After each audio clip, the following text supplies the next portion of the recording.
بار ہیں تو ہمیں ان کو اسی طرح جو ہے وہ فوقیت دینی چاہیے. یہ نہیں کہ صرف مسجد میں ہے تو ہمارے امام صاحب ہیں، ان کی عزت ہم پر لازم ہے، ہم ان کے پیچھے نماز پڑھتے ہیں، ہم ان کو آگے رکھیں گے. لیکن جب مسجد سے باہر گئے تو بھائی کون امام صاحب، امام کے آگے چلنا شروع کر دیتے ہیں.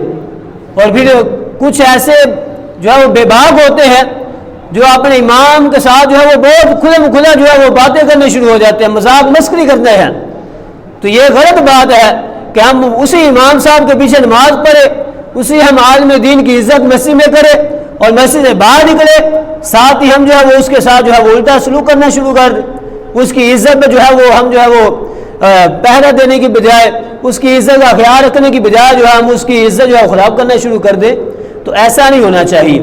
اگر ہم جو ہے وہ عالم کی شان سن کے گئے مسجد سے، ہمیں پتہ ہے کہ بھائی عالم کی شان بہت زیادہ ہے، امام کی شان بہت زیادہ ہے، تو ہم نے مسجد میں بھی ویسے اس کی عزت کرنی ہے، پھر اس کے بعد جو ہے باہر جائیں تو ویسے ہی ہم پر پھر بھی لازم ہے کہ ہم اس کی عزت کریں. تو جو علم والے ہوتے ہیں ان کی شان، ان کا مقام، ان کی عبادت کرنا، یہ تو پھر نرالی بات ہوتی ہے نا. جیسے علماء کرام فرماتے ہیں کہ بھائی ایک بندہ وہ ہے جو نماز پڑھتا ہے، ٹھیک ہے، اس نے تھوڑی بہت نماز پڑھنی سیکھی، وہ پڑھنا شروع ہو گیا. لیکن ایک بندہ وہ ہے کہ جو خشوع و خضوع کے ساتھ نماز پڑھتا ہے. اور خشوع و خضوع کے ساتھ نماز پڑھنا کیسے ممکن ہے کہ بندہ جو نماز پڑھنی ہے اس کا ترجمہ بھی بندے کو آئے. اگر وہ ترجمے کو جو ہے وہ جانتا ہوگا، پھر وہ نماز پڑھ رہا ہوگا، تو پھر اس کو جو ہے وہ لذت ہی کچھ اور ہوگی. تو اس لیے ہم نے جو ہے وہ سیکھ کر جو ہے وہ نماز پڑھنی ہے. اور ایک واقعہ بڑا مشہور، شاید آپ لوگوں نے پہلے سنا ہو، کہ ایک شیطان جو ہے وہ اپنا جو ہے وہ تخت لگایا اور اس کے بعد جو ہے اس کے چیلے آئے اور سب نے جو ہے وہ اپنے کارنامے سنائے کہ آج میں نے یہ کارنامہ کیا، آج میں نے یہ کارنامہ کیا.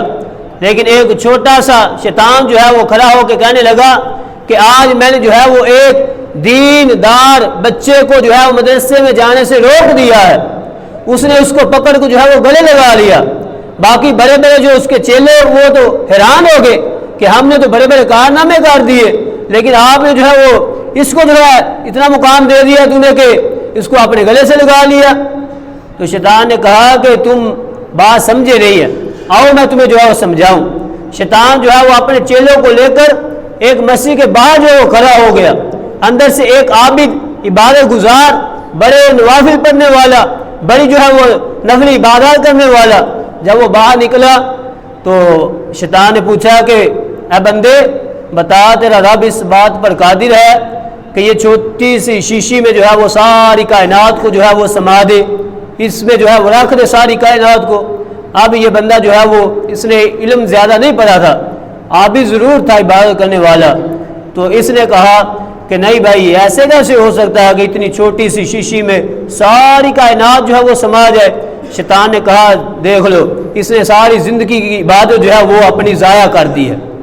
اس نے کہا آؤ میں تمہیں جو ہے وہ ایک دیندار عالم کے سامنے لے کے جاتا ہوں. جب وہ عالم کے سامنے لے کر گیا، اس نے کہا کہ اے بندے بتا، کیا تیرا رب جو ہے اس بات پر قادر ہے کہ اس چھوٹی سی شیشی میں جو ہے وہ ساری کائنات کو سما دے؟ اب وہ علم والا تھا، عالم دین تھا. اس نے کہا کہ اے لعین، تو یہ کہہ رہا ہے کہ یہ چھوٹی سی شیشی میں میرا رب جو ہے وہ ساری کائنات کو سما دے؟ اے بے وقوف، میرا رب تو اس بات پر بھی قادر ہے کہ سوئی کے نقطے میں ساری کائنات جو ہے وہ سما دے. یہ تو اور بات ہے کہ میرے رب کی قدرت جو ہے وہ جیسے چاہے کر سکتی ہے. اس نے کہا دیکھ لو، اگر وہ بچہ جو ہے مدرسے میں چلا جاتا، علم حاصل کر لیتا، تو وہ اپنے جو ہے وہ ایمان کو بچا لیتا، اپنی جو عبادت کی اس نے بچا لیتا. لیکن وہ بندہ جس نے علم حاصل نہیں کیا تھا، اپنی ساری زندگی کی عبادت کو ضائع کر دیا. تو یہ ہے عالم دین، جو علم رکھنے والا ہے وہ اپنے ایمان کو بچا کر رکھے گا. اس کو جو ہے وہ اگر کسی سے بھی جو ہے وہ تھوڑا سا بھی شبہ ہوگا کہ یار اس کے عقیدے میں خرابی ہے، اس کا جو ہے صحابہ کرام میں سے کسی کے بارے میں عقیدہ خراب ہے، اس بندے سے دور بھاگے گا. بلکہ میرے پیر مرشد فرماتے ہیں ہم نے اس گلی میں بھی نہیں جانا جس میں جو ہے وہ کسی صحابی کے بارے میں جو ہے وہ کوئی بندہ جو ہے وہ غلط بات کرے، کسی کو جو ہے وہ کسی بھی طرح کا وسوسہ آئے، ہم نے ہر صحابی سے ٹوٹ کر محبت کرنی ہے، نبی پاک علیہ الصلوۃ والسلام سے ہر لحاظ سے بڑھ کر عشق کرنا ہے۔ اور میرے آقا علیہ الصلوۃ والسلام کے صحابہ کرام نے دیکھو کیسا عشق کیا ہے نا، پھر یہ تو ایک موضوع پھر الگ ہے۔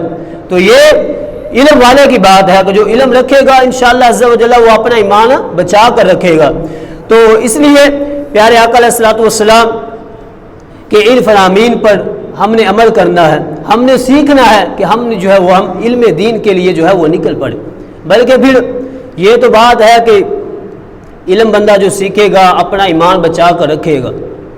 میرے آقا کریم صلی اللہ علیہ وسلم نے عالم دین کو کتنی فضیلت دی ہے کہ حافظ قرآن کے بارے میں آیا ہے کہ وہ اپنے خاندان کے کم و بیش 10 افراد کو جو ہے وہ شفاعت کر کے جنت میں لے جائے گا، لیکن میرے آقا کریم صلی اللہ علیہ وسلم نے فرمایا کہ جو عالم دین ہوگا اس کو جنت میں جانے سے روک لیا جائے گا۔ وہ عرض کرے گا یا باری تعالیٰ مجھے کیوں روکا گیا ہے؟ حکم ہوگا کہ اے بندہ خدا تو نے اس لیے